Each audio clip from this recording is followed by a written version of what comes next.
우리 사랑하는 성도님들, 지금까지 일생을 살아오시면서 너무나도 아름답고 너무나도 경이롭고 너무나도 황홀한 자연 경관을 보고 그 자연 경관에 압도당해서 야, 이 아름다움을 어떤 말로도 표현할 수 없겠다라고 생각을 해보신 적이 있으신지 모르겠습니다. 저 같은 경우에는 제가 예전에 한번 말씀을 드린 경험이 있는 것 같은데요. 제가 자연 경관을 보고 그렇게 막 감동하는 사람이 아니거든요.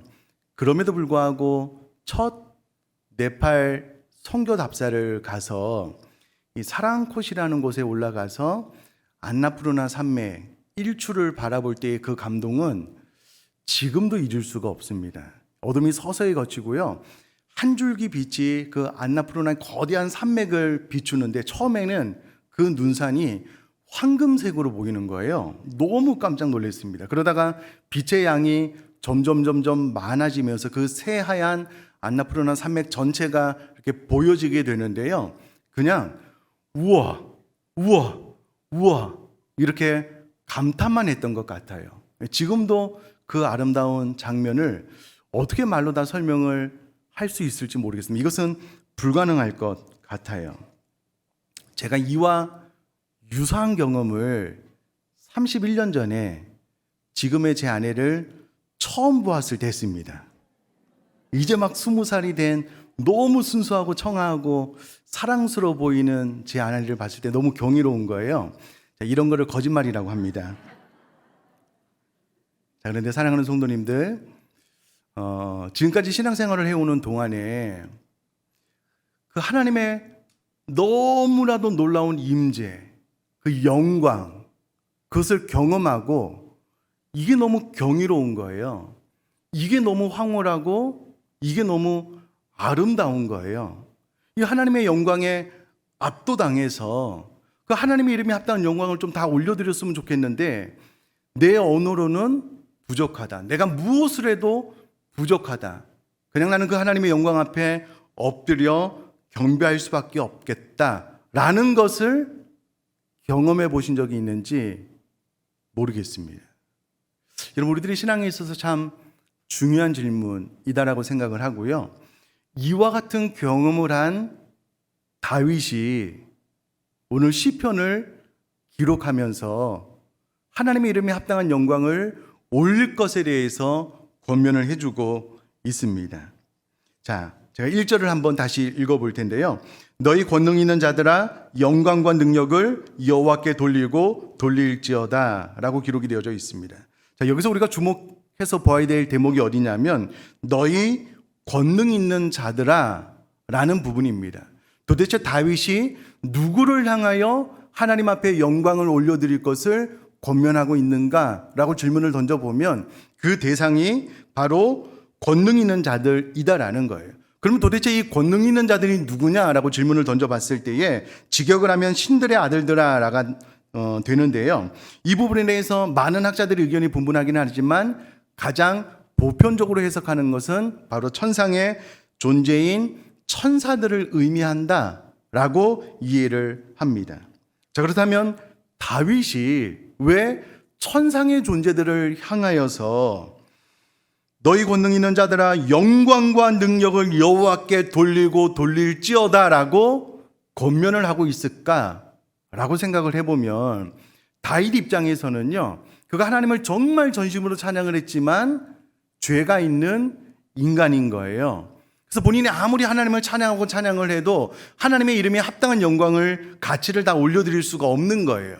그래서 하나님의 가장 가까이에 있는 죄가 없는 천사들을 향하여서 하나님의 이름에 합당한 영광을 올릴 것을 명령하고 권면하며 촉구하고 있는 대목입니다. 우리가 이 부분을 깊이 묵상하면서 연구를 해볼 가치가 있습니다.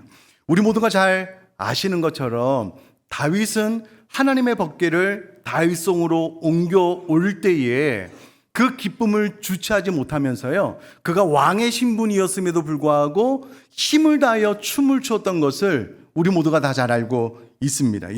사무엘하 6장 14절 말씀을 제가 한번 읽어보도록 할 텐데 화면을 보시면 되겠습니다. 다윗이 여호와 앞에서 힘을 다하여 춤을 추는데 그때에 다윗이 배 에봇을 입었더라. 여러분, 하나님의 법궤가 다윗성으로 옮겨오는데 그가 왕이었음에도 불구하고 그 기쁨을 주체하지 못하는데요, 힘을 다하여서 춤을 추었다라고 기록을 하고 있습니다. 그리고 아삽과 그의 형제들을 따로 세워서 오직 하나님께 감사하며 예배하며 노래할 것만 명령을 하고 있는데요, 역대상 16장 7절 9절까지의 말씀을 제가 한번 읽어보겠습니다. 그날에 다윗이 아삽과 그의 형제를 세워 먼저 여호와께 감사하게 하여 이르기를, 너희는 여호와께 감사하며 그의 이름을 불러 아뢰며 그가 행하신 일을 만민 중에 알릴지어다. 그에게 노래하며 그를 찬양하고 그의 모든 기사를 전할지어다. 다윗이요, 혼자 하나님을 전심으로 찬양하는 것이 부족하다라고 느낀 거예요. 그래서 아삽과 그의 형제들을 따로 세워서 전심으로 무엇만 하게 했냐면 하나님께 감사하고 노래하고 찬양토록만 했다라는 겁니다. 뿐만 아니라 온 이스라엘 백성들에게 여호와 이스라엘의 하나님을 영원부터 영원까지 송축할 것을 선포했고요, 모든 백성들이 아멘하고 화답하게 하였으며 다윗은 온 이스라엘 백성들로 하여금 하나님 앞에 찬양토록 했습니다. 역대상 16장 36절 말씀인데요, 여호와 이스라엘의 하나님을 영원부터 영원까지 송축할지로다 하매 모든 백성이 아멘하고 여호와를 찬양하였더라라고 기록이 되어져 있습니다. 그러니까 다윗은요, 이스라엘 온 백성들로 하여금 하나님께 찬양하도록 권면하고 실제로 아멘으로 화답하게 하고요, 영원부터 영원까지 송축하게 하는 일에 열심을 다하였다는 것을 알 수가 있습니다. 더욱이 이 일을요, 하나님을 찬양하며 예배하는 일을 날마다 하게 했습니다. 역대상 16장 37절 말씀 보면은요, 다윗이 아삽과 그의 형제를 여호와의 언약궤 앞에 있게 하며 항상 그 궤 앞에서 섬기게 하되 날마다 그 일대로 하게 하였고라고 기록이 되어져 있습니다. 이 부분에 대해서 어떤 분들은 24시간 하나님을 예배했다라고 해석을 하는 경우도 있는데, 대부분은 아침 저녁 온 마음과 힘을 다하여 찬양했다라고 해석을 하고 이해를 하고 있습니다. 뿐만 아니라 다윗은요, 개인적으로 정말 무수히 많은 시를 지어서 하나님을 찬양했습니다. 대표적으로 제가 4구절만 찾아서 읽어드리면요, 시편 8편 1절입니다. 여호와 우리 주여, 주의 이름이 온 땅에 어찌 그리 아름다운지요, 주의 영광이 하늘을 덮었나이다. 시편 9편 1편이요, 내가 전심으로 여호와께 감사하며 주의 모든 기이한 일들을 전하리이다. 시편 19편 1절입니다. 하늘이 하나님의 영광을 선포하고 궁창이 그의 손으로 하신 일을 나타내는도다. 시편 24편 1절인데요, 땅과 거기에 충만한 것과 세계와 그 가운데 사는 자들은 다 여호와의 것이로다. 아멘. 여러분, 다윗은 이와 같이 무수히 많은 시와 주옥 같은 찬양으로 개인적으로도 하나님 앞에 영광 올려드리는, 예배하는, 찬양을 드렸던 사람입니다. 그런데 말입니다, 이 모든 것을 아무리 다해도 다윗은 부족한 거예요. 다윗이 왕의 신분이지만 춤추며 하나님을 찬양한 것, 그가 아삽과 그의 형제들을 세워서 아침 저녁으로 온 종일 오롯이 하나님을 찬양하며 감사하며 예배케 했는데, 뿐만 아니라 모든 이스라엘 백성들을 동원하여 하나님을 찬양토록 했는데, 이 모든 것들이 부족하게만 느껴지는 거예요. 왜냐하면 하나님의 영광에 압도당해 보니까 다윗이 할 수 있는 모든 것들을 다 동원해서 예배하고 찬양해도요, 부족하다라고 느껴지는 거예요. 그래서 이제는 다윗이 천사들을 향하여서도 2절에 보니까 여호와 이름에 합당한 영광을 돌리며 거룩한 옷을 입고 여호와께 예배할지어다 라고 권면을 하고 있는 것입니다. 우리는 여기서 다윗의 마음을 좀 이해했으면 좋겠습니다.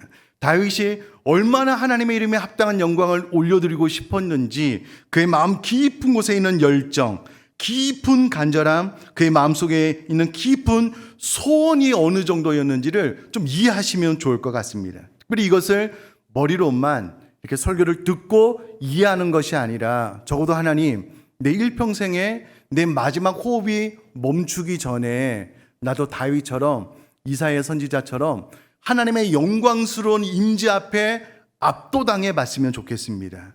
그래서 나로 하여금 자연스럽게 내 평생의 다윗처럼 찬양하고 찬양하고 찬양하고 찬양해도 하나님 이름에 합당한 영광을 다 올려드리기에는 너무나도 부족합니다 라고 고백하면서 예배할 수 있는 저 여러분 될 수 있기를 주님의 이름으로 축복합니다.